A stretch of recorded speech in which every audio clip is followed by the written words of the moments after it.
Кошуна жаңы көчүп келдим да. Жаңы көчүп келдим. Каякта жашачу элең? Тик Караколдон келгем да. У келгенден бери эле карасам үйүңдү ремонт кылып атасың тынбай эле. Жакшы мына Бишкек жакшы буюрса. Жакты да. Кенен Кудайга шүгүр баарын эле кылып атабыз, мына ремонтту баштап алдык. Жок анан мына 2 күндөн бери байкасам эле настроениең жок да. Доктор байке.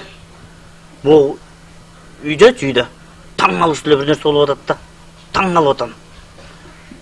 Сантехниканы жазып атып, аялым бир сантехник чакырса, Караколдогу эле сантехник келип атат байке, Караколдогу эле.